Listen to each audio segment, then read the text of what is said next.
Well, your review, if you choose to accept it. Which I did. I'm stoked.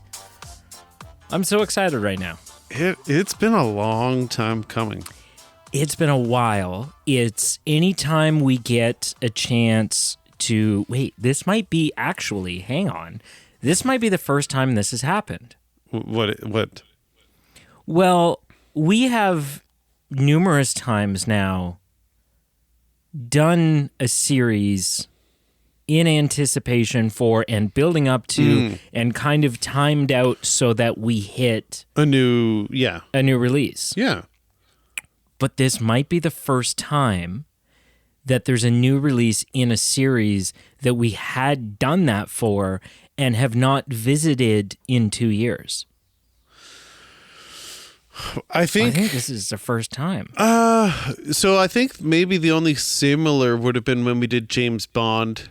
We were working up to it, and then we were getting ready for the fall of 2020, and then it got pushed back. Yeah, I don't know. So if it wasn't counts. 2 years. It wasn't 2 years, but that might have been the closest. Yeah, I think, and I don't know if that counts because ultimately that was still the film we had been working towards, whereas this is not. No, this is just gravy at this point. Yeah.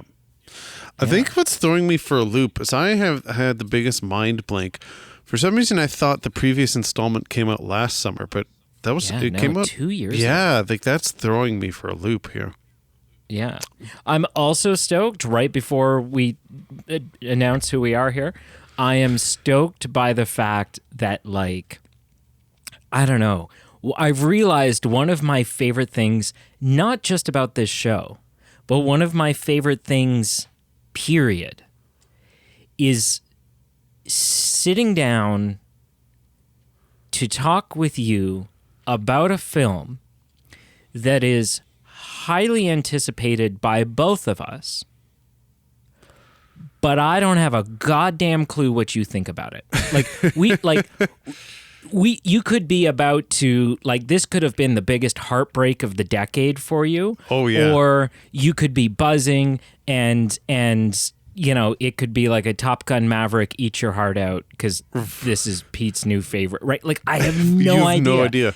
And that excites me like wild. And the audience is also wondering. Yes. So, hello and welcome. Welcome to the Movie Man Podcast. I am Peter. My in the wings, not an idea how I think about this film partner is Brady. And we're here to review The Final Reckoning. You also have no idea what I think. Just for the, like, we're both going into this blank. Right. But, we're here to review The Final Reckoning. Potentially the final Mission Impossible movie. We'll get into that later, but at least the final one for now. I didn't think that was something that we were going to have to discuss, but then I read a bunch of stuff online yesterday, and I've been reading stuff today, and now I'm like, we're going to have to discuss this. Like, this is going to be a thing. And I don't know. Yeah. So I guess just initial impressions?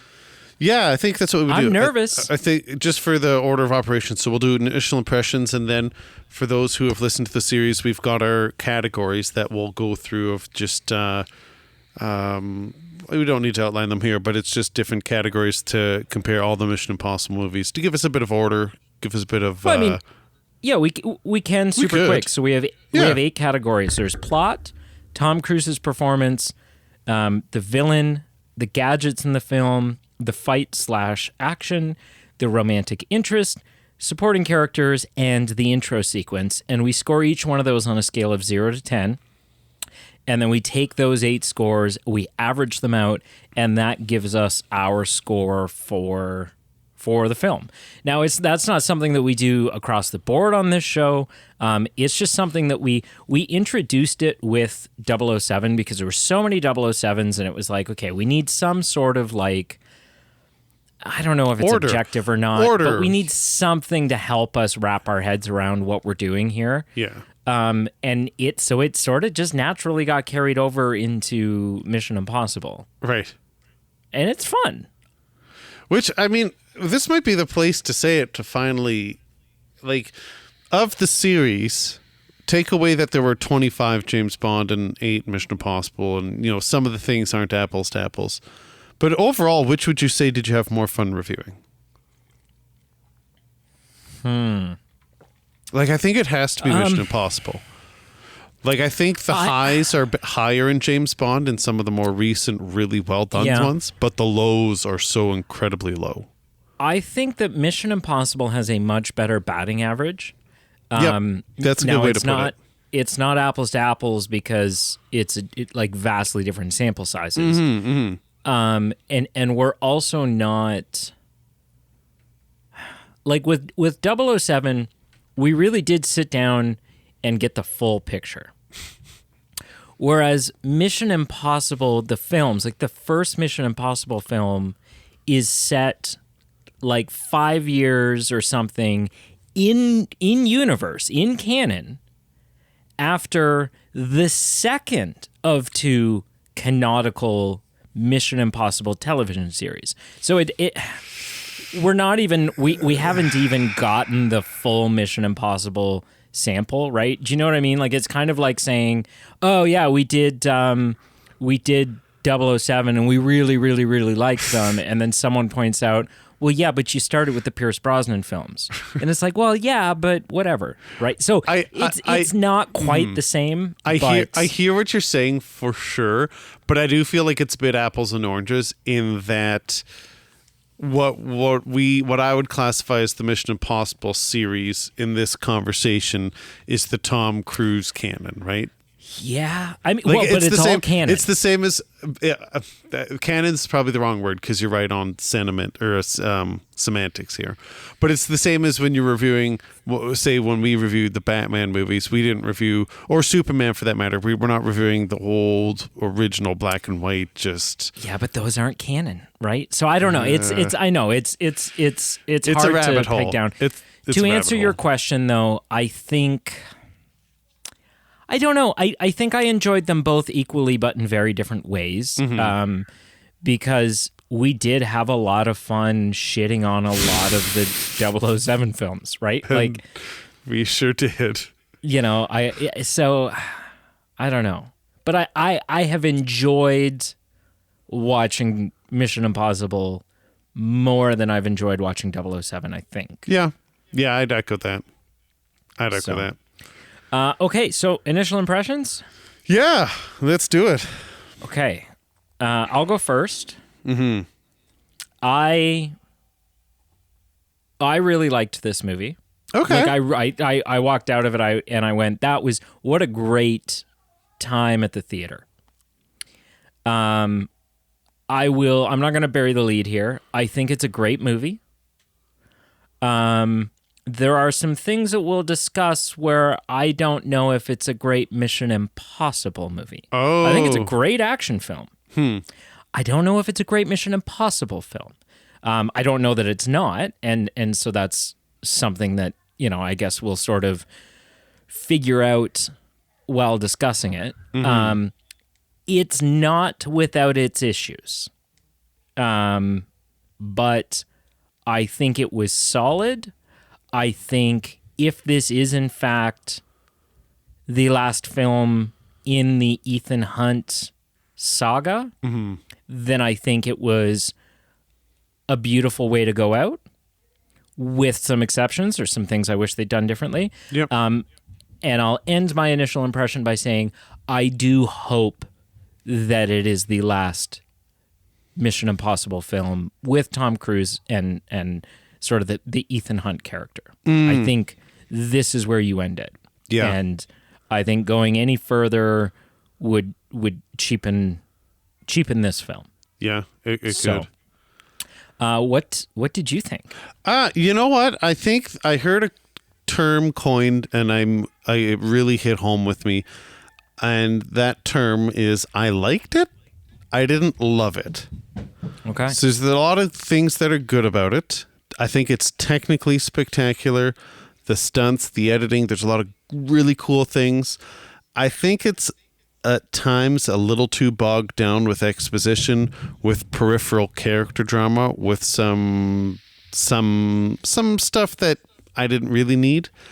And I am curious to see, like, in a couple years, in a few years, we will find out, is this truly the last one with Tom Cruise or not? And I don't know. I wouldn't be surprised either way, to be quite honest with you. It seems like a really natural way to say this is the finale with him. But Hollywood is Hollywood, and Tom Cruise is Tom Cruise, and I could also not be very surprised if he comes back again. And I think it's just funny. I'll wrap up my initial impression. I do remember when we had Zach on the show with us, and I think it was for the first Mission Impossible that he chatted with us, but he kind of talked us through the history of the series up to that point. And it seemed like there was in the middle films when they brought in different characters where, you know, it's in 1, 2, and 3, it was really Ethan centric, but then in the middle ones they really started to bring in some more peripheral characters, and to the point that it almost felt like, hey, maybe they're going to start working a transition where Ethan takes a bit more of a back seat and the other characters will kind of take over. And it almost just seemed like Tom Cruise just defiantly was like, yeah, that's not happening, and then just bulldozed his way through, and here we are 8 films later and he's still, you know, a movie star. So it'll be interesting to see, is this where he backs away and says this is it, or is this just another rendition of, hey, we all thought he was backing away and nope, he's here for another 5 movies or something silly. So we'll see. Yeah. Okay, so category number 1, which is plot. I gave it an 8 for plot. I think it is it's something that we've talked about time and time again with the Mission Impossible films, and the James Bond films. Like, it's kind of been sort of a thing across both of them. Is question number 1 with the plot is, could I understand what the hell was happening? Because that's not always a guaranteed yes. Right? Like, sometimes they set out and there'll be one scene that is like super exposition heavy, and they're doling out, you know, what government is trying to do this and what the stakes are and what could happen and what might not happen, and that scene ends and I go, I don't understand anyone's motives. I don't really know. I know we got to go to this place and get this thing, but I don't really know why. I didn't have really any trouble understanding this plot. And I think some of that is that it is picking up from the setup of Dead Reckoning. Yeah. And some of it was, I think they just kept it fairly simple for us. We've got this key. This key's going to open this thing. Once we get the thing out of this thing, then we're going to infect it with the virus and have it do... There was a little bit of like it got a little technical in moments. But for the most part, I could understand what was going on. I was intrigued by what was going on. It felt like there was stakes throughout. The one thing that didn't make any sense to me, and I saw it with Brienne, and it didn't make any sense to her either, and so I'm relying on you here because I'm hoping there was a piece of exposition or explanation that Brienne and I both just completely missed, but you didn't miss, and it makes total sense to you. What the hell was happening with, like, okay, so Luthor dies. Sure. Right? Yep. Luthor dies. Sadly. Because he blows up, right? There's an explosion, and someone's got to deal with the explosion, and it's going to be Luthor. But I don't understand, like, this is all happening in this, like, tunnel system, and I'm not entirely sure what the tunnel system is or why we were there or how we got there.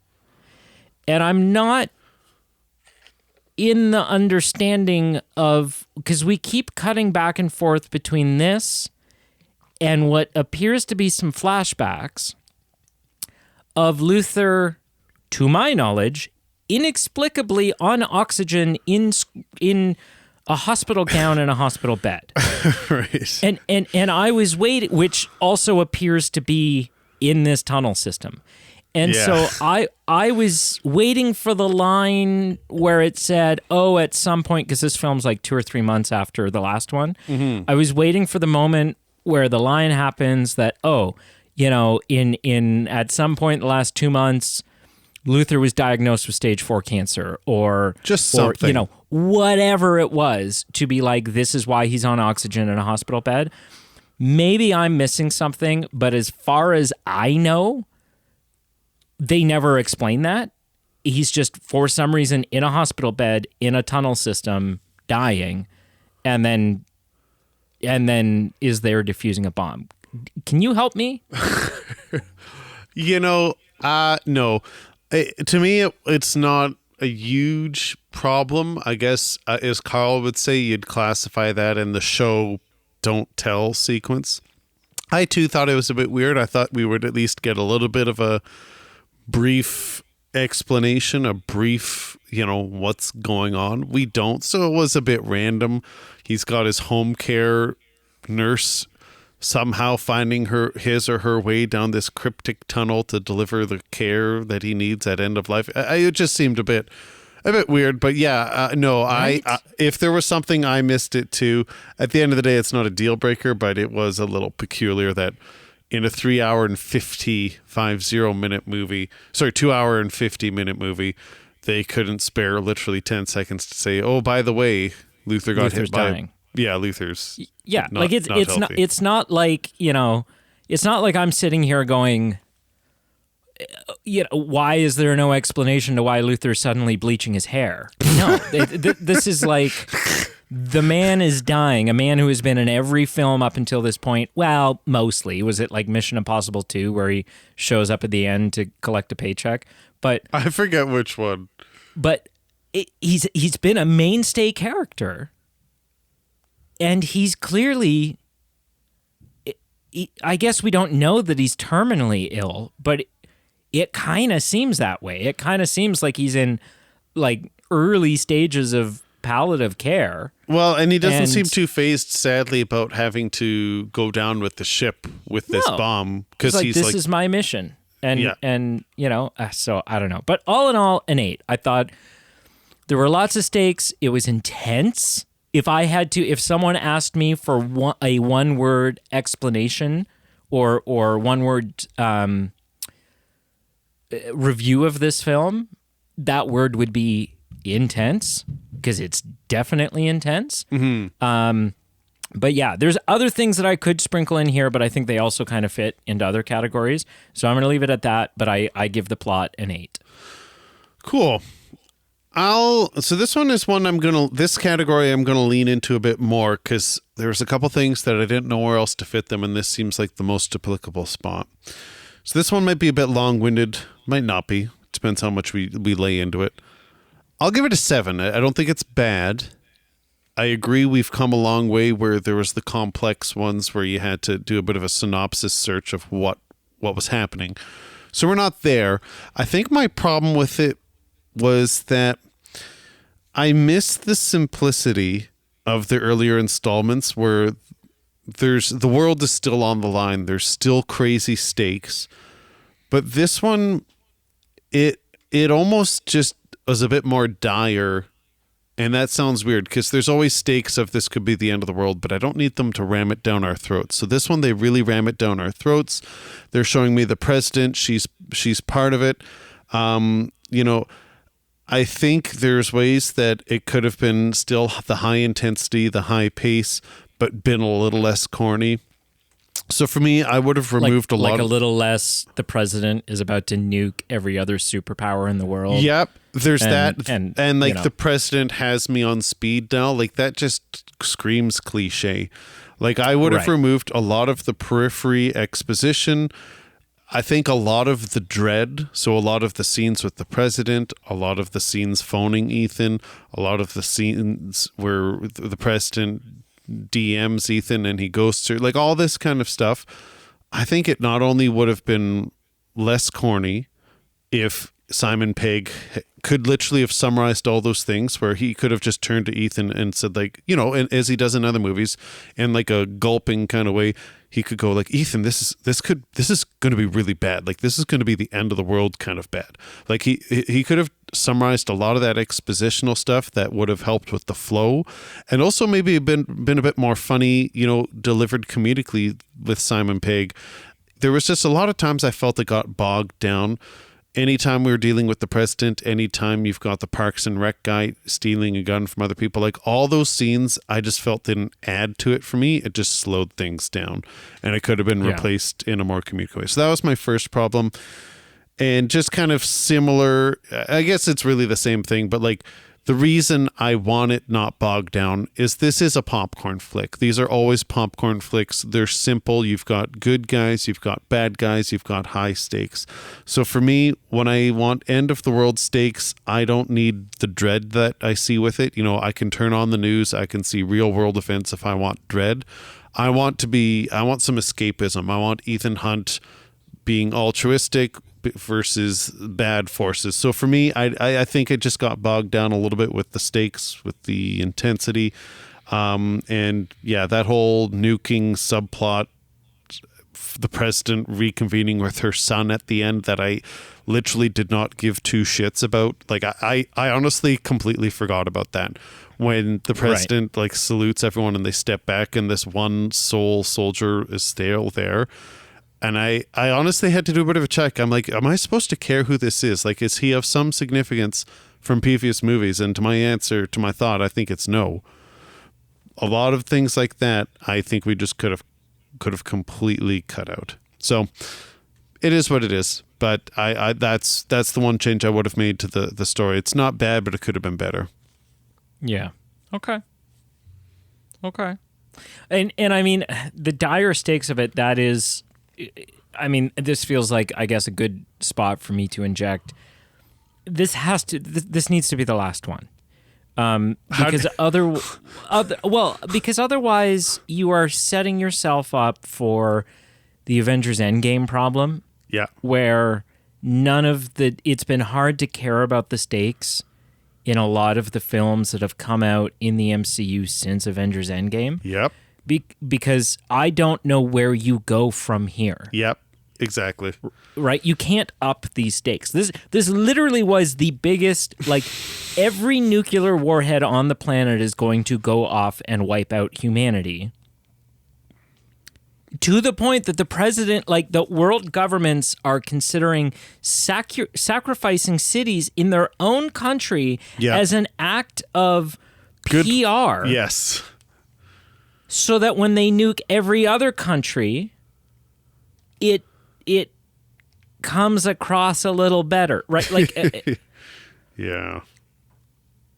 I've never seen the show, but you've referenced it a lot on this program of ours, of the show Supernatural, and without giving away any spoilers, it sounded like it had the same problem where the show kind of kept going on and on after you thought it would have ended. End of season 4, or maybe it's end of season 5 or something, was like literally the door of hell opens up and the Archangel Michael has a battle with Lucifer, right? And it's like, and then the next season's just about vampires. And you're like, okay. Huh. Right? Like you just did it. Yeah. You can't quite top it again. But yeah. Yeah. Okay, so next category, Tom Cruise performance. I'm going to give it an 8 as well. I think he's great in this. I think there are scenes where he's required to have and convey emotion, extreme emotion, and I think he does those well. I don't know that he is given this, like, he spends a lot of this film separated from his team. Yep. Separated from everybody. And so there isn't, I don't think Tom Cruise or Ethan Hunt is given as many opportunities in this film to have those moments. as he has in previous films, right? So, and I'm thinking as an example, like 2 nights ago, the night before going to see this film, I rewatched Dead Reckoning just because I was like, well, I want it to be fresh. You know, that's it was Once Upon a Time Part 1, and so I want to have that Part 1 be fresh. Yep. And there's so many great moments in that, right? Like just character moments. An example of one of those in that film would be when they're trying to get Grace to join their team and go on this big final hurrah with them. And Grace is talking to Luther, and she says, like, and then, like, if I do this, I join you, and then you'll guarantee my safety. And Luther says yes, and Ethan like immediately butts in and corrects him and says no, actually, I can't guarantee that. I can't promise you that you'll be safe, but I can promise you that your life will always be more important to me than my own. Right. And it's just like, it's a great moment. It's a great line. It's a great, and so one of the things that Brianna and I said, like literally in the parking lot, I hadn't even gotten to the car yet, walking out of the theater in the parking lot, the sentence that was uttered was lots of action, but maybe at the sacrifice of substance. I don't know that there was a lot of substance, or as much as there could have been, should have been. And so but that's more of a writing thing. That's not Tom Cruise's performance. No. And so I guess what I'm saying is, in spite of all of that, I think the moments that he does have, the moments that the script does give him, he does really great with. And so I'm gonna give him an 8. I could tell at no point did I feel like he was phoning this in. His heart was in this. This was important to him. It mattered to him. And he lets that show. And my mom and I, we've been doing that. Like I show her a series, and then she, Which of note, your mom has put the screws to me. Like the whole, I almost said Sleepless in Seattle. The whole Lost in Translation. She wants this to happen, and I'm like, you're right. It does need to happen. Yeah, that would be a fun episode. But I've been humming and hawing about what series I was going to show her next. Okay. And today I kind of thought to myself, you know what? Once upon a time, I would have thought to myself, there's absolutely no way that she would like Mission Impossible. And today it occurred to me, maybe she would. Right? And so I showed her, just on my phone, still my favorite Mission Impossible scene. Which one? Which is the bathroom fight in Fallout. Oh, yeah. It's so good. It's so damn good. And so I showed her the scene, and I said, look, just, I know I'm going to say Mission Impossible to you, and you're going to roll your eyes. You're not going to, this won't be your thing. And she said, okay, all right. And then I showed it to her, and she said, I hate that I'm saying this, but I am interested. Nice. She said, which bothers me, because I can't stand Tom Cruise. Yeah. But I do. And she says, you have to appreciate his ability as an actor. Yep. Right? So even people that don't like Tom Cruise are like, well, the man can act. He can. And so, yeah, I think that's sort of says everything that I need to for this. I'm giving it an 8 as well. That's fair. I'll give it a 9. It's not quite a 10. It's not quite Top Gun Maverick territory. And maybe it does have to go back to the writing. You make a good point. Maybe there's just too much action to not give him as much chance to get the really heartfelt moments or flex that muscle as much in the past. But I still think it's pretty good. And I'd like to think that it's genuine, but the amount of attention and the type of vibe he's bringing to the press tour. Like, you can tell, or at least he makes me think that he really does care is in his performance and his craft in this movie. It's not just him mailing it in. It's not him running out of money and needing a paycheck. Like, he wants to be here, and there's something cool about that as a professional, as an artist. I don't know where else to put this, but I'm just going to say it. I do miss Ethan being hunted by Mission Impossible. It's been so long since we've reviewed all these movies, but I forgot that was like the MO for like, honestly, every single movie, that it took me a few days, but I kind of clued in with this one, going, oh yeah, that was a bit different. Like, instead of him being on the run, you literally had the president bombarding him and imploring him the whole movie. And I already explained my distaste for some of those side plots before, but I think another reason is just it was such a contradiction from the past where, you know, he's not a lone wolf. He still has his team in those movies, but he is like a us against the world situation. And I think that gives him and his characters a little bit more depth of, you know, let's shine together, let's hold out with each other, and it makes them a bit more stronger. So I miss that for what it's worth.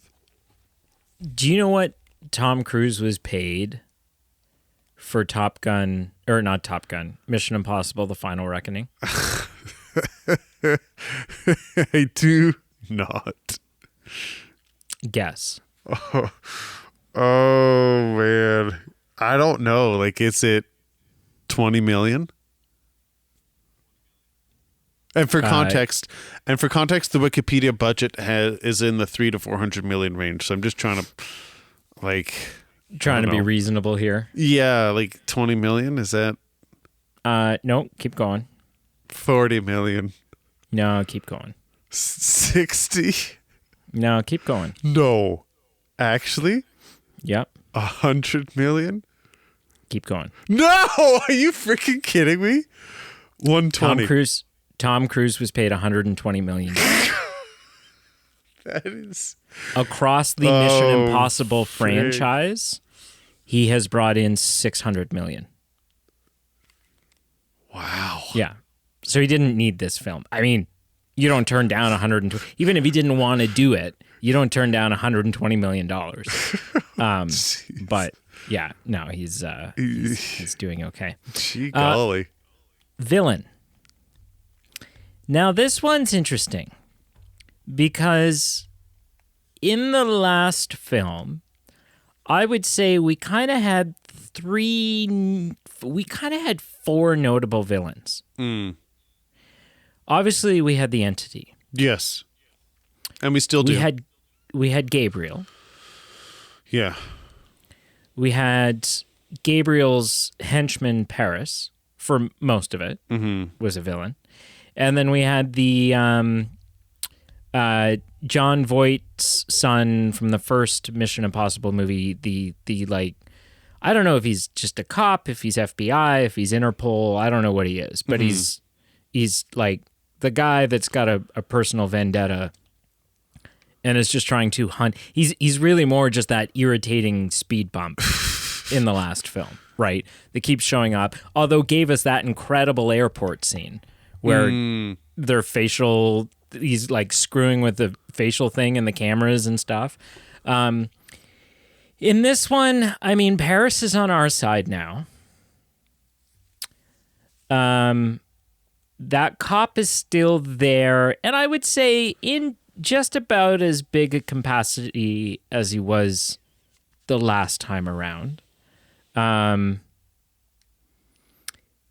Obviously, the Entity is still there, and it is the real sort of antagonist of this film. And Gabriel's there, but like, I don't know what happened, because in the last one, Gabriel's like this is a bad dude, and we're really worried about. In this one, he's kind of there in the beginning, and then he gets demoted by the Entity. The Entity kind of chooses Ethan as the new Gabriel. Yeah. Although that doesn't pan out for anybody. And then Gabriel then, like, you know, acting as a free agent and wanting to overthrow and become the new emperor. I mean, you know, shows up at the end for a plane action sequence. So like, his character just like got thrown out in the wash in this film. I feel like. Yeah, I think so. Like I was just kind of like, oh, okay. You're still here. Okay. I was like, it's like being intimidated by a bully at school until, you know, a photo leaks and goes around of him in his My Little Pony pajamas, even though he's in grade 10. And you're just like, oh, okay. You're not the intimidating thing I thought you were. That's how I kind of felt about that. Anyways, I'm going to give the villain in this film a 6. Because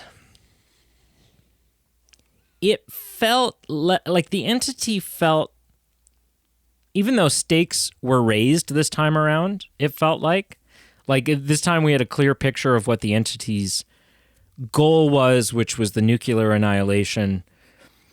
Some of the mystery, some of the scariness that existed because of the mystery of the entity was gone. Yeah. This time. The whole Gabriel thing was just kind of whatever. It kind of felt like one of those movies where Tom Cruise's biggest adversary in this film was time and the panic decision-making of world governments. Mm-hmm. And that was kind of it. And so, which I think worked fine for the film, but I just can't give the category any higher than a 6 because there wasn't a clear Mission Impossible-esque villain. You know? Like, yeah. I don't know. So I give it a 6. I'd honestly mirror the 6 score. You know, I'm looking at my list and, you know, Philip Seymour Hoffman was incredible. Not as, you know, John Voight was decent. I feel like Morales in the previous film, like you exactly said, was way more menacing than he was here. Henry Cavill.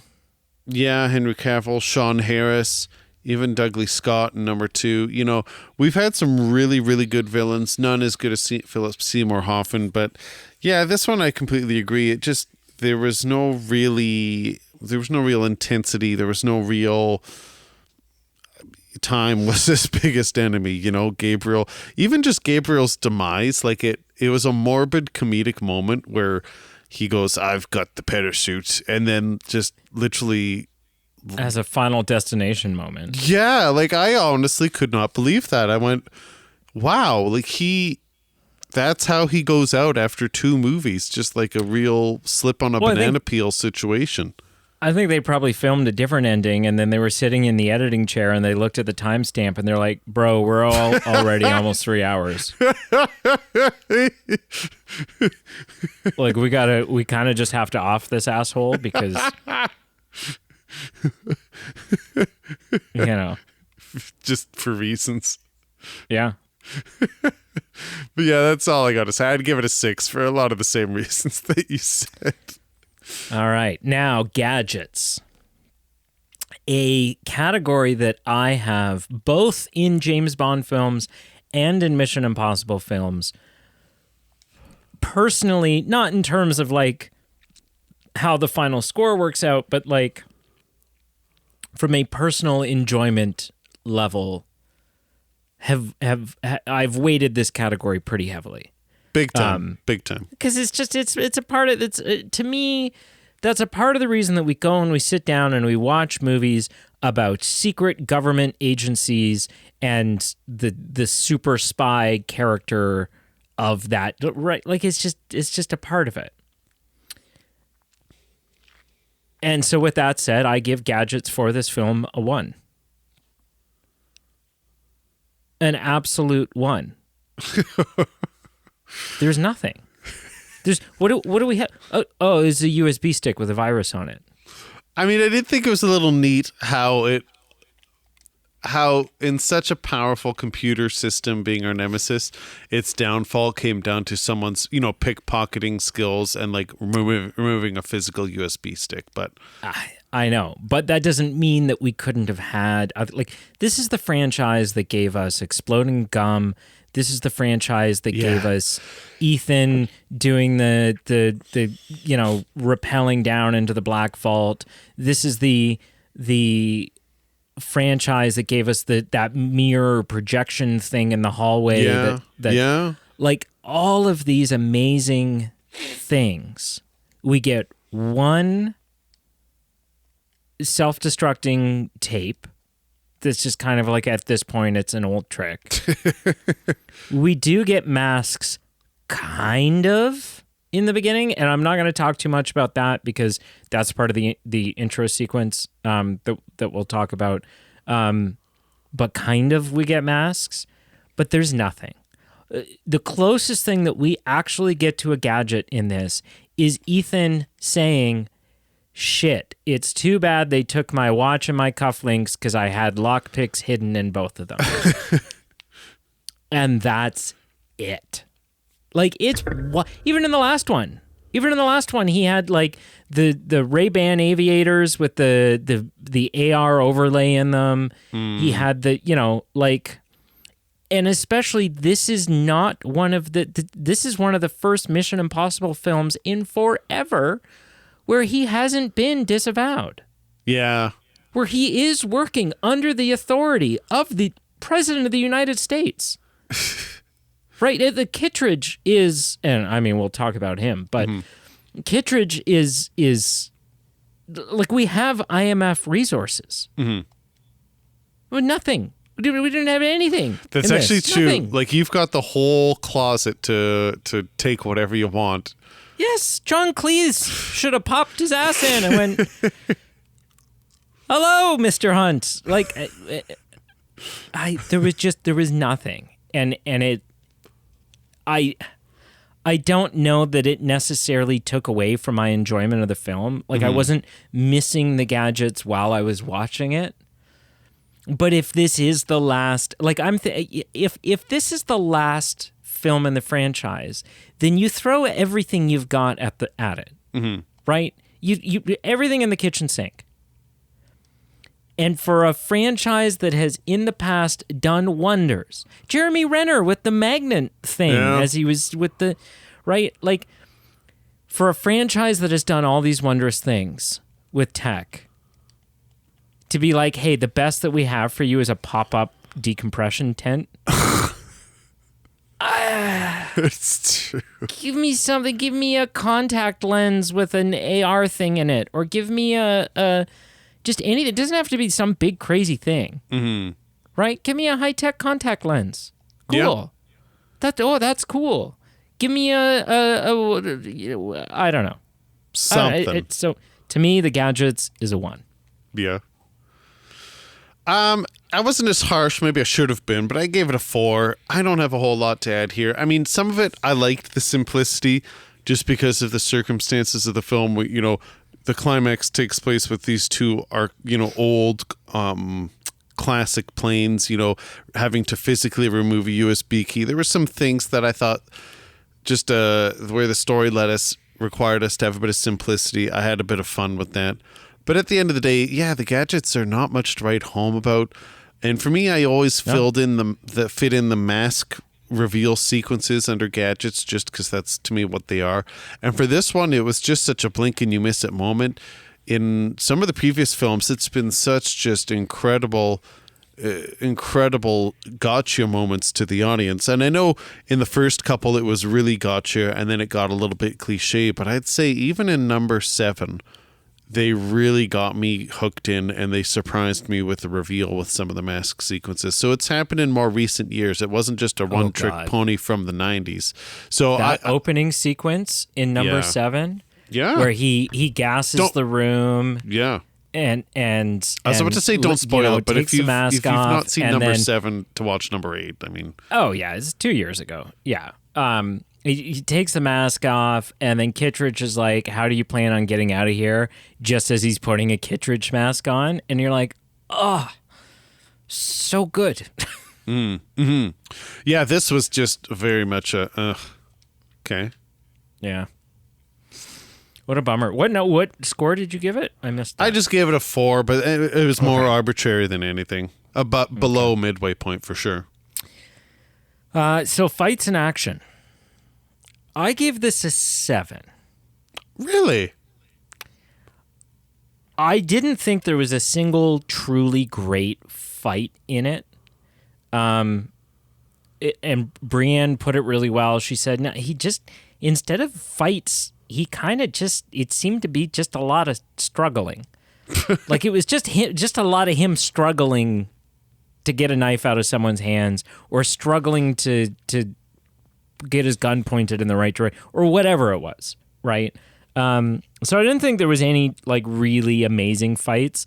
The closest to a great fight that we got was on the treadmill in the submarine. Okay. Right, I thought that was a pretty good fight, but no fights that truly wowed me. As far as the action goes, I mean, the two massive action sequences in this are obviously the submerged in the submarine scene, and then the airplane scene at the end. I thought that I'll talk about the airplane one first because I got a rant about the submarine thing.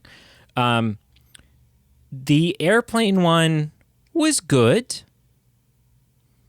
I think it went on a little too long, like it was a little dragged out.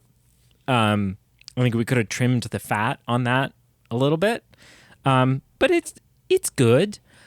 I don't know that for the big final, like it's an impressive from they shot this and Tom Cruise really did it standpoint, but from like a watching it spectacle standpoint, I don't think it was the best Mission Impossible action sequence we've ever gotten.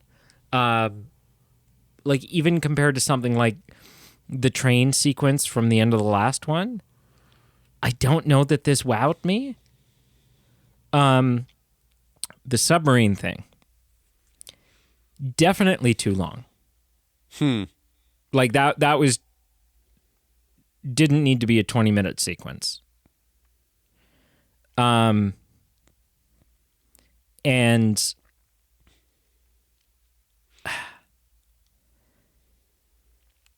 this is the one moment of the film.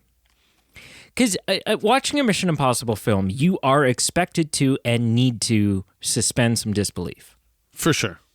It just is what it is, right? Like, there's no way Ethan Hunt can do all the shit that Ethan Hunt does.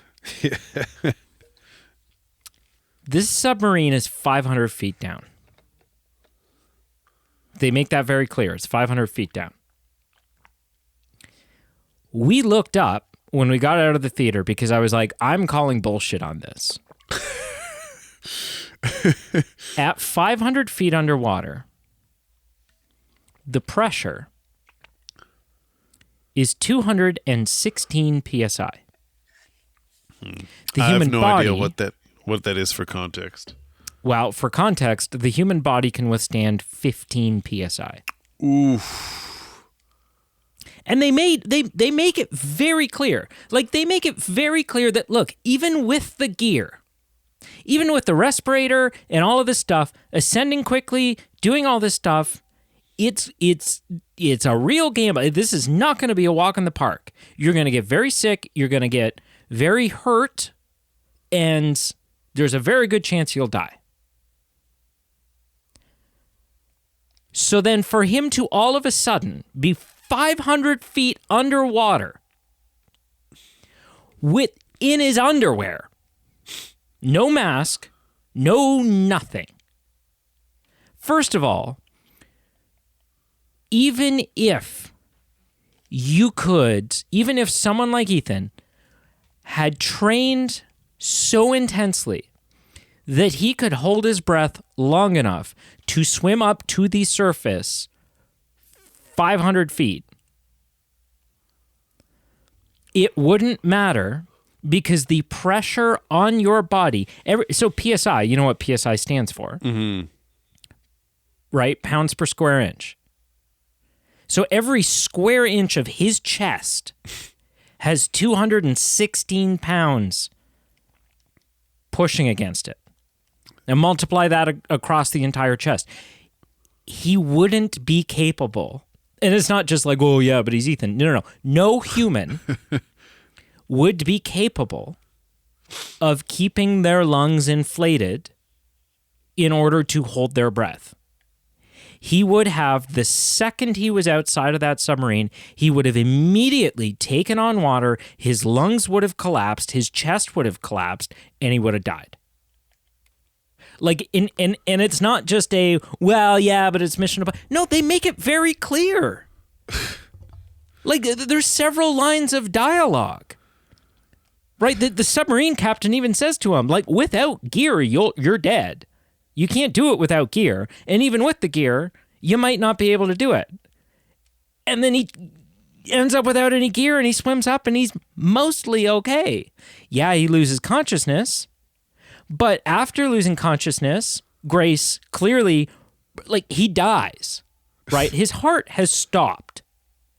And Grace brings him back to life, restarts his heart. They put him in this compression chamber, at which point he's already, halfway through the 3-day countdown that he's got?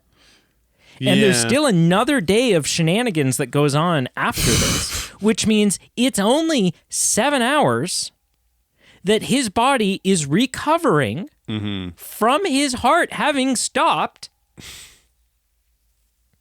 recovering to the point that he can do all this bullshit on the airplane. Right? It is so beyond the acceptable limit of suspend disbelief for even an action film like this, that it's ludicrous, and it was really movie breaking for me in the moment. Really movie breaking, right? It to me, it was it is, even though it seems less graphic and less horrific, it is the equivalency to Ethan fell into a pool of lava but was able to swim out and recovered pretty quick. Sure. So because and it is the same, because both would kill you right away. Right. Like, without, and it's not. So it's not even a small threshold, right? It's not. I think in some reasons you have a problem with it. Oh yes, and it's not even a small threshold, right? It'd be one thing if it was like, oh, the human body can withstand 15 psi. He was at 30. Yeah, okay, but he's Ethan Hunt. Right. No, 216 psi. He's 201 pounds per square inch over the 15 that a human body can withstand. Right. Bullshit. So, and I'll end my thing by just saying, and this is a bit of a hot take. Obviously, Tom Cruise is doing all his own stunts, right? It's actually him underwater, submerged. I don't think he's actually 500 feet down, because that would just be stupid. There's no reason to do that. No. But that is actually him with safety wires on, but that's actually him up on a biplane holding on for dear life. Yeah. And while watching it, I kind of thought to myself, but I don't think it matters. I don't think I care, right? I think the fact that he's doing all his own stunts is a fun gimmick. I think it's a cool marketing campaign thing. But there's nothing in this film that Ethan does that they couldn't have done far less practically, like couldn't have done with a green screen and a giant fan, and have made it look exactly the same, like indiscernible the same. That is one of the things. There's a lot of things CGI isn't good at. One of the things that it is good at is that, right? Is doing those kinds of, because it's already happening in these scenes, right? His safety wires are being digitally removed. Right. Once he leaves his plane and he's hanging on the bottom of Gabriel's, the guy in the green morph suit that is actually there still flying the red plane, he's been digitally removed. these are all things you could do without Tom Cruise actually hanging off of a plane 150 feet in the air. And so I think it's fun that he does. I think it makes for great behind the scenes. But I don't think Tom Cruise doing his own action practically actually benefits the final product at all. Like, I don't think it actually helps. It's an interesting the movie. question, because it is something that's coined a lot about the authenticity of it and whether it changes the final product or not. I don't know. Yeah, I don't know. Anyway, so I give Fights in Action a 7. Sure. Some big issues with it, but ultimately it was still it's tense. There's some tense stuff happening. Yeah. I give it. Yeah, I guess I'll stick with this. I give it a 9. I liked it. Unlike you, I did like the submarine sequence. I just liked it as a narrative perspective. It was I did get the kick out of the scene continuing to develop, the scene continuing to the stakes increase and things magnify. And I do like that it was something that it might be contradictory to what we said in the other segment, but there wasn't like an antagonist in this inching things along. Like, it was just truly the natural development of the environment that he was in that was pushing him along. And I had fun with that intensity. I liked the airplane sequence. I liked some of the chase sequences. You know, I really did enjoy there. We got the classic cliche Tom Cruise running sequence in this movie that you get in every single movie he's in. So I did get a kick out of it. I did enjoy the sequences.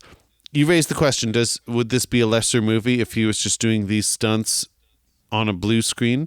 I don't know. Like, I think the authenticity could still come through, that it's still him doing it, but it's an interesting question I don't know the answer to. I think the thing that kept it from being a 10, and I was thinking of maybe going a bit lower than a 9, and I'd maybe be convinced to an 8, maybe a 7. As I remember, and music plays a big key part in storytelling for me, as it does with a lot of people. Yeah. And there was something that stuck out to me when I was watching this in theaters, that it missed a bit of a oomph in some of the action sequences. So I'm going to draw back the memory of you and the listener to number 1, where they're in all the way back to 1996, where they're with John Voight. Tom Cruise is in that, I think it's like a subway tunnel, a train tunnel, and there's a helicopter sequence, and things are dicey, things are crazy, but just when Tom Cruise gets over the hill, so to speak, and he's going to pull through, just the simple Mission Impossible theme starts playing, like da da da da da da da da, and like the momentum for me in that scene then just really blows off. The lid blows off, and you go, oh yeah, like now we're cooking. Now he's doing what he's doing. It's vibing. Same thing with Mission Impossible 2. Those are the two most fresh in my mind, where there's like it was pretty John Woo-ish, but like there's doves flying around. There's corniness, but there is Tom Cruise with his long hair running in slow motion, and you get like John Wick? No, John Woo, like the director from number 2. Oh yeah. Okay.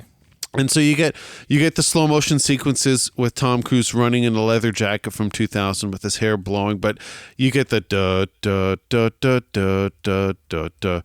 And again, in that sequence was another example of like the action sequence is intense, and then just that music sets you over the top going, yeah, like now we're cooking with gas. That didn't really happen to me in this whole climax with the two planes. The amount of intensity that I was expecting, yeah, it was intense, but I never had that same popcorn flick moment going, yes, here we go, now we're cooking with gas.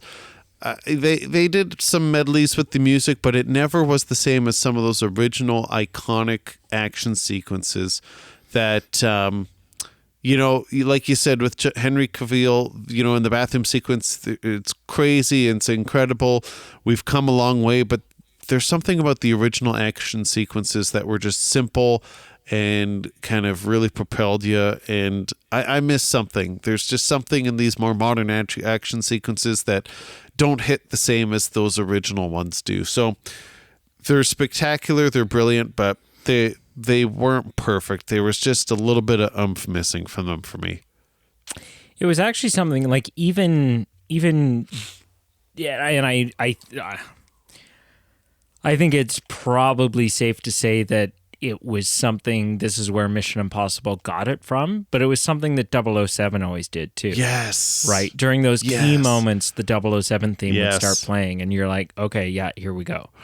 Or, I'll just pull them out, but like the Pierce Brosnan seemed to be kind of hit on that too, where he might do something, say something witty, and then like the music like down no starts playing, and you go, oh yeah, like they're queuing up the music, you know something's about to go down.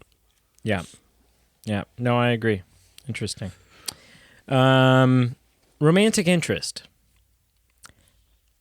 I gave this a 5. I mean, I guess the romantic interest here is Grace, but they're not really ever together. No. And it was another thing Brianna and I were talking about driving home, and it was that like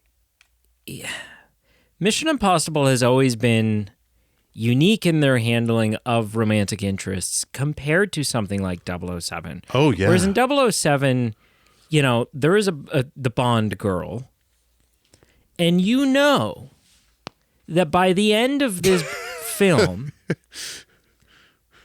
they're gonna play hide the pickle. Like, that's just, you know, it's only a matter of time. He is going to increase his odds of syphilis once again, and it is what it is. Whereas in Mission Impossible, it kind of seems like they always had to make sure that there was a woman on the team, which I have no issues with. I think that's great.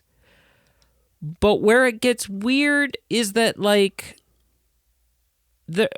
Ethan always seemed to need to be interested in them. But it wasn't always that there was actually going to be romantic involvement. It wasn't like the film always needed romantic entanglements, but what they did need, and they needed to make sure was always there, even if it's never resolved or never talked about or never touched on, there has to be this palpable sexual tension. Like, there just has to be, whether it's Ilsa, whether it's, because the only real relationship we see him have is with Julia. Yeah. And every other film... no, number 2, he does some bedsheet bingo with the female protagonist. Yes. But it's not really a... Yeah, it's not a relation. You're right, yeah. But it in so many of these films, there's a woman there, and maybe they share a kiss, maybe they don't, but they definitely do a lot of giving each other the hot and sweaty eye. and it was just like, it's because we don't actually need sex in this film. We don't actually need love in this film. We just need that. We need to have that tension there. Right. We need to have that, like, Ethan has to keep it in his pants because he doesn't have time. He's got to save the world. And to me, it just kind of like, it just became sort of that, instead of it being an aspect of the film that you could do something clever and creative with and add stakes and add depth and add heart, it just became an obligatory component. It just became I wonder who it'll be this time. And so it got old. I think it got old. So I give it a 5. It's kind of a whatever to me, middle of the road. You know, didn't hurt the film, didn't improve the film. It was just kind of there, as it always is.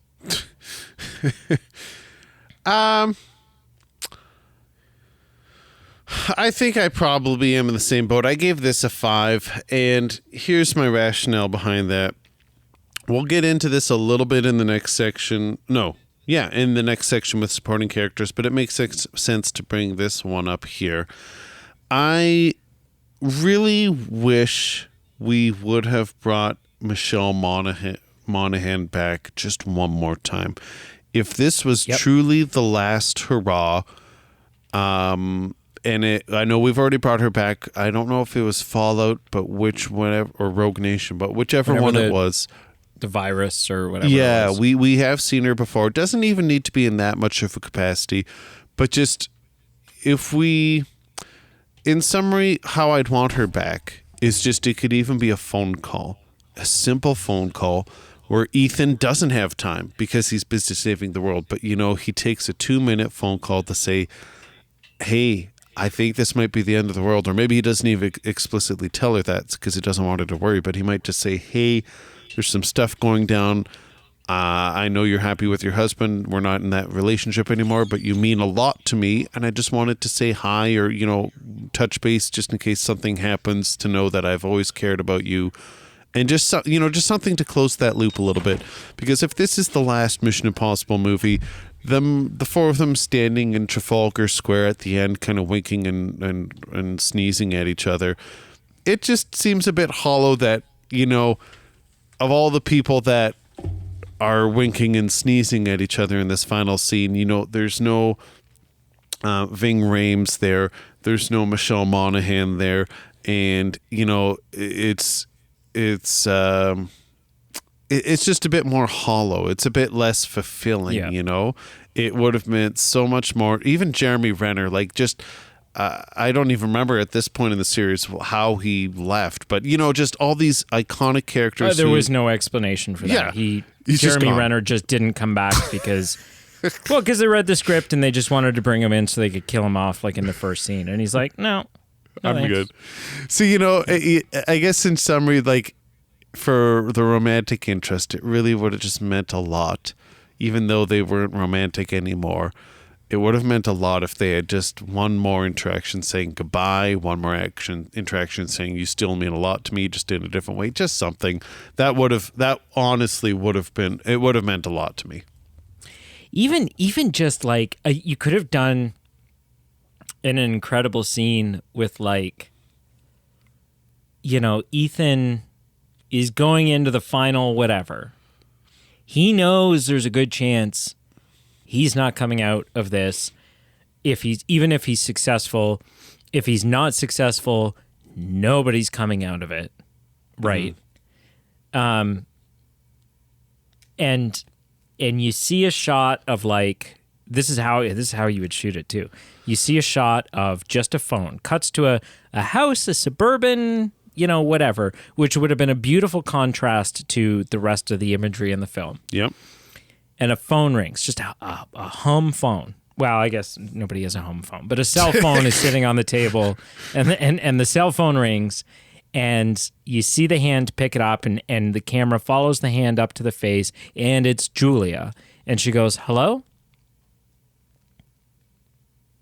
Hello?" And then you cut to Ethan sitting there with tears in his eyes. Oh. Doesn't say anything. Never talks to her. Just, come on. But just needed to hear her voice. One last time. Yes. One last time needed to hear the voice. Oh, yeah. Just. And that's it. That's her entire involvement in the film. It would have been beautiful. Bingo. Exactly. 100%.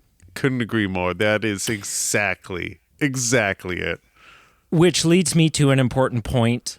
Which I'm looking at I guess it could have been in plot, it could have been fights and action. I'm looking at the other categories here. There's not really a spot where it fits. Not only should this be the last Mission Impossible film, his backup parachute should not have worked. He should have died. I think it would have been, after all he did, after all the adventures he went on, I think having him make that ultimate sacrifice for the ones that he holds dear and the ones he'll never meet, it would have just been, and then to have that final scene instead of them all just standing in Trafalgar Square going, look at me, having that have happened around a super private graveside, whatever, sending Ethan off. Right. To me, that's a better ending than, and they all lived happily for the rest of their days. Like, I don't know. But, yeah. Supporting characters. Yeah. This is clearly a 10. This is 10 out of 10. I mean, the team is as good as ever. I think Paris is great. I think it's a little confusing that Paris can understand everything that everyone's saying, but then can only speak French in return. But whatever. Benji is the best Benji's ever been. It's amazing how full circle I've come on him, because I remember in his first movie or two, I really shrugged my shoulders, but he's really become integral to these films. Yeah. So he's amazing in this. Hats off to the team at Paramount for not going over the top and unbelievable and demonstrating a lack of having done their homework in terms of him laying there dying. Right? The fact that they, in any other film, she would have stabbed the pen into him with the pen like straight up in the air. She wouldn't have aimed at all, and she would have miraculously made it in between the ribs, and she would have, right? But the fact that this was like, make an incision. Okay, now insert, you're going to have to apply some pressure and insert this straw. And the fact that, okay, yeah, his lung inflated a little too quickly, but even once that happened, to then know that as a result of this happening, as a result of us doing this so quickly, as opposed to doing this slowly and gradually, my blood pressure is now going to tank. And I am going to lose consciousness. And right, that it wasn't just a like, oh, okay, now he's okay with a pen sticking out of his chest thing. Right. It was still, now, I don't know how soon after that Trafalgar Square scene is, like, or how they got him medical help so quickly and he didn't actually die, like, whatever. Mm-hmm. But I'm glad he didn't die. So that's all great. I love that they went full circle and they brought the CIA guy back from the Black Vault, and you got to see how his story works out. A character that was completely inconsequential in the first one. Mm. But you get to see how his story works out, and he gets the opportunity to thank Ethan and go, what you did for me, what you did to me, you ruining my career is the best thing that has ever happened to me. Mm. So thank you. And like, that's all amazing. And then the fact that like, it's the knife, he gives him the knife back. Yeah. What? Like, which, cause the CIA guy held on to that knife for 30 years because it was a mental conundrum. Yeah. He had designed this perfect room. Yeah.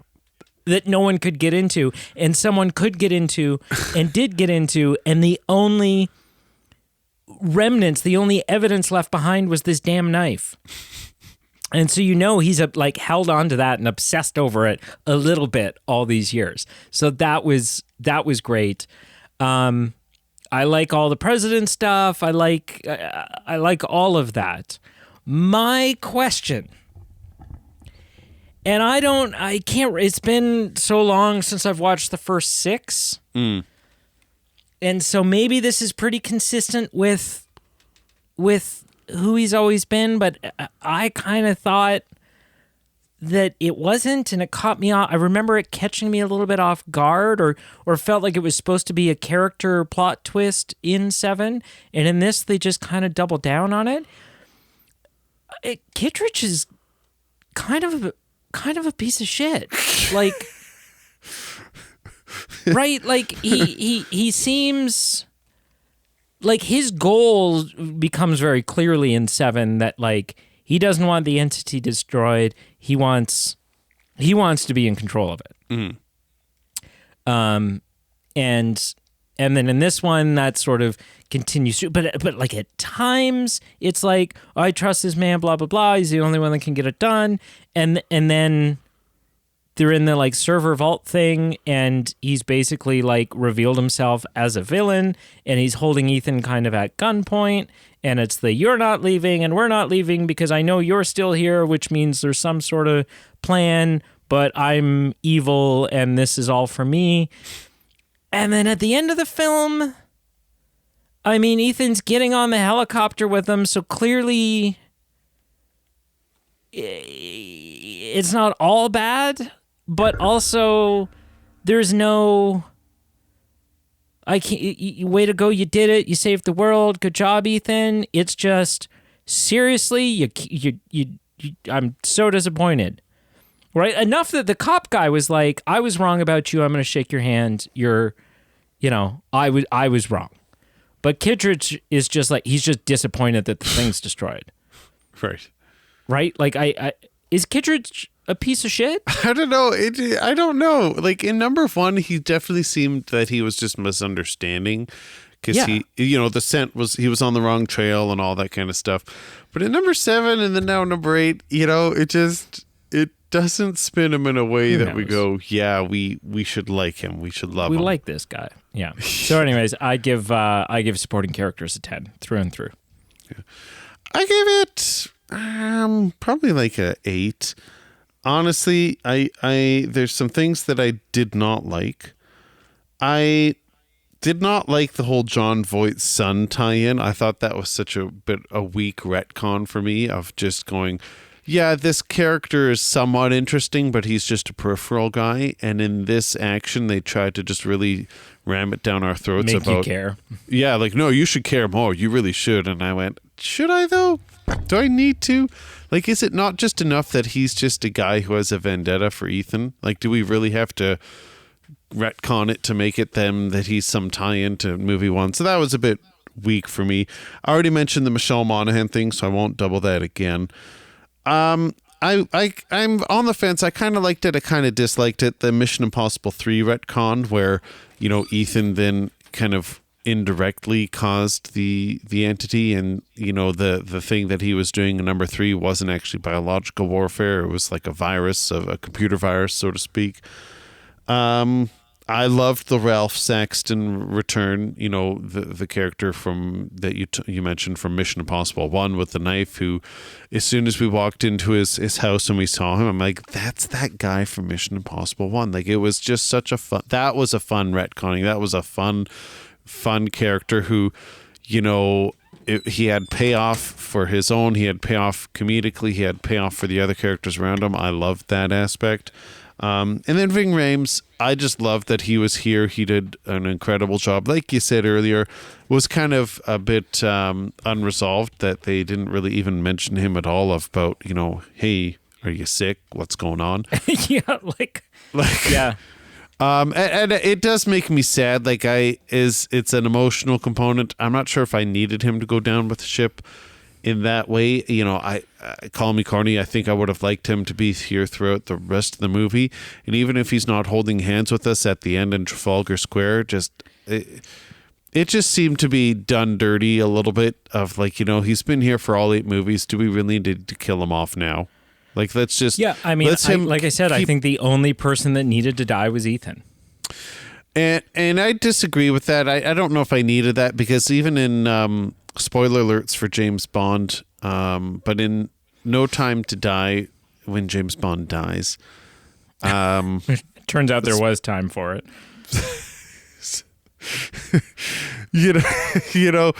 I wasn't sure if it needed to happen. It felt like a really scripted way to happen. So I don't know if I needed Ethan to die. I think I was happy with the way it ended, but so much of the fun was with Ving Rhames in these previous movies was so much of the radio banter that happens throughout the movie, where he tells Ethan to turn left and turn right and do this and do that, and Simon Pegg is kind of yelling at him to do something. I missed that dynamic, and I don't know if I'd call it like a trying to cash in on people's emotional heartstrings and killing them off, but I really think it would have been a stronger movie just to keep them. And it wasn't like it's not like they cornered themselves in a spot where they had to kill him off. So it was an okay sequence of characters. Maybe not the strongest. I would have made a couple changes, but overall very good. Cool. And then finally, intro sequence. I'm going to give it a 6. I don't think it's the best intro sequence we have had. I think for example, I think the one in 7 is better, right? That, like I said, the whole gassing of the room and whatever. I think that's better. I think Mission Impossible 3 is still probably the best one, where it starts with like the end of it starts with Julia and Ethan being there tied up. Oof. Yeah. That one is so good. This one was just kind of like, it just didn't hit me. I just wasn't like wowed by it. We get the masks coming off thing, but it's not that satisfying reveal that it normally is. Like, it isn't the aha, we got you thing. It's the, oh shit, don't shoot, it's just us. Yeah. And they're just kind of quickly ripped off. And I was like, oh, okay. Like, that was unsatisfying. And then the big thing, the question that I had going into this, and I thought, this is the one last chance. This is the one that, if this is going to be the last one, give us the OG, the Mission Impossible theme from the first film. Yep. Just the simplified, the yes. They didn't. No. But it's definitely not the worst version we've had. Whatever the hell that was in the second one. There's like all these electric guitars and guitar solos and friggin' drum fills, and it's like, what in the shit? So it's not the worst one we've ever had. I'd have to listen to them all back to back. Yeah. But I would almost wager that this is the closest to the first one that we've gotten. That's how I felt. The first one. Yeah. Yeah. So I didn't have a problem with it. I was like, I still think it would have been real special to just do that OG, let it come full circle thing. Mm-hmm. But it was still fine. Yeah. So I'm gonna give it a 6. It wasn't garbage. It certainly wasn't anything special as far as opening sequences go. I completely agree. The opening sequence was fine. The music, oh man, I would have just been absolutely lit if that had happened. I was really hoping that would happen, where they would just give that original jingle. And I'd agree, this seems like maybe the next best option that we could get. But yeah, that would have been something special for me. Yeah. For me. Yeah. Nothing too much to add there. Just be interesting to see if this is the last opening sequence we get or not. Yeah. And I mean, I don't know if we have to talk about that. I mean, at Final Reckoning, Tom Cruise has been in several interviews pretty explicit that, like, hey, it says final, right? Like, yeah. But then there's all kinds of reports going around that, like, Tom Cruise was pretty explicit behind the scenes about not wanting the film to be marketed as the finale. And it's true. It's not. Like, in none of the trailers is there, the epic conclusion to, or the last chapter, or that never happens. Yeah. And so maybe he did want to make sure that it was left a little open-ended for a return. I hope he doesn't, just because I don't know. I just I don't know where you go from here. Yeah. Yeah, it's true. So if you take all those scores of mine and you average them out, God, the gadgets really hurt. You get a 6.5. Fair. Which I think is lower than my actual enjoyment of the film, but that is where my conundrum of I think it's a great film, but maybe not a good Mission Impossible film. So 6.5. Yeah. I gave mine a 7 out of 10. That's where I kind of landed with that. I think it's good.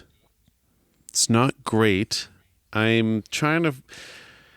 I had a bit of technical issues looking at where I ranked all my previous films, and so I can't say definitively which is the best out of just ranking level. I would say probably not this one. It probably lands somewhere in the Ghost Protocol or the Fallout or Rogue Nation, somewhere in those three. That seemed to be kind of where I remember just hitting the peak for me. Well, does it go Fallout then Rogue Nation? It does. I suppose it doesn't. No, it goes Rogue Nation then Fallout. I think probably Ghost Protocol or Rogue Nation, but yeah. 7 out of 10 for me for this one. All right. Should we talk Wrap about it up, sir? Well, we should briefly talk about just how we saw these films. Yes, because we didn't see them on my iPad at a bus station. Yeah. I don't think we did. I hope not. I hope not as well. So what kind of setting did you see this in? So mine was pretty run-of-the-mill. I mean, not run-of-the-mill in terms of like it's what everyone gets and goes to all the time, but run-of-the-mill in the sense that it was Dolby Atmos, Ultra AVX. You know, wasn't anything fancy like IMAX, wasn't D-Box, wasn't any kind of VR goggle nonsense.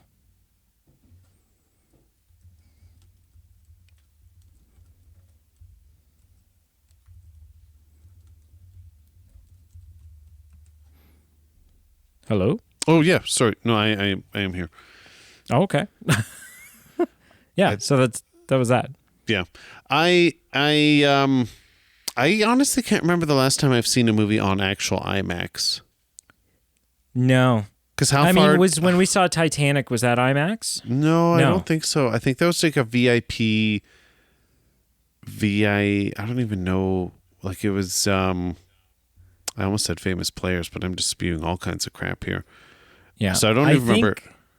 Maverick was the last thing I saw in IMAX. Oh, okay. Yeah, I saw it in a very good theater, in a very good screen. I gave it all, if nothing else, kind of like Top Gun Maverick, this did get us as moviegoers to go all out.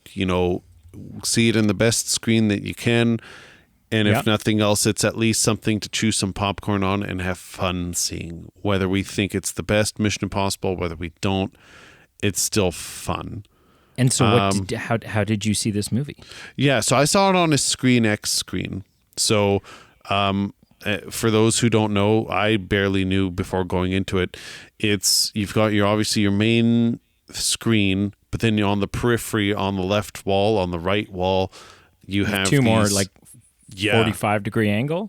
Yeah, and so it wasn't on every single scene of the movie. There was only select scenes where. That seems distracting. It surprisingly it was not. Surprisingly, it was done in a transitional, smooth way that it would, if I was watching it, so I would pay attention, but it wasn't very obvious. Like, my eyes are blinding in the light because those two TVs just turned on in the corner of the room. Right. It really did blend. It would start subtly, if they're looking at somewhere in the submarine, and then you start seeing some dials on the side, and then things really escalate in the scene, and then it really pans to it. So I honestly did not think it was distracting. I thought it was kind of fun. I've never experienced anything like that. To me, have these been on the market? Is this Screen X something that's been like old news, or is it still relatively new on the scene? I couldn't tell you. Okay. Yeah, which I know sounds I'm actually shocked. It's unusual. It does. But yeah, anyway, regardless, I had a kick out of it. I did not see it in IMAX. I think it would be fun to go see something in IMAX just for the record. But yeah, it was win or lose as far as a film overall. It got us all out at a fun movie theater experience. And I think there's something to be said for that. Tom Cruise does it again. First introduced in 2012. What? No. Yeah. Really? As of 22, it's installed in 364 screens in 37 countries, but only like 4 or 5 screens in Ontario. So it's still like it's not widely distributed. So, all right, sir, wrap it up. There you go. Well, thank you all for listening. Thank you for joining us for this Mission Impossible movie and for this Mission Impossible series. We really appreciate you joining us. Please rate and review positively wherever you can. Check out our Patreon page below. Check out our merchandise page below. Check out our other series that we have on the go. We're currently working through the Superman series to get ready for the new release coming in July 2025. Check out our First Time Watch series with Carl. And just check things out. We've got some new releases coming up as well that we are just excited to be talking film. It's a hot summer for movie releases, and we're having fun with it. Mm-hmm. Yeah. We got like Jurassic World coming up. Oh, yeah. All kinds of stuff. Lilo and Stitch. We got... Yep. There's some stuff coming. Yep. Let me tell you. Not National Treasure 3. That's a problem I have, God, but it's... Why? It's just like... why, though? Like, just do it. Just... Hang on. Let me see if there's any... What's the most recent National... Let me just tell you this. And this is a bit of a teaser for when we review Lilo and Stitch. Lilo and Stitch has financially done very well, decently well at the box office so far. And it's a case of a movie that people have a lot of nostalgia with, so they're coming out in droves to throw money at the theater. Could you imagine the absolute chaos if National Treasure 3 came out? Like, just people would be throwing money at the theater like you would not believe. It's probably not as big as you and I would make it out to be, but I don't know. I mean, they've been widely financially successful, so yeah, it's possible. I mean, it's Nicolas Cage. Yeah, that's a hit and miss. Okay. I'm just trying to quickly look up what did number 2 gross? It made $460 million against a $130 million budget. That's $460 in 2007, man. Like it's I get it. It's not Avengers Endgame. Don't get me wrong. I get it. It's not crazy. No, but it doesn't need to be. No, it doesn't need to be. No, I don't know, man.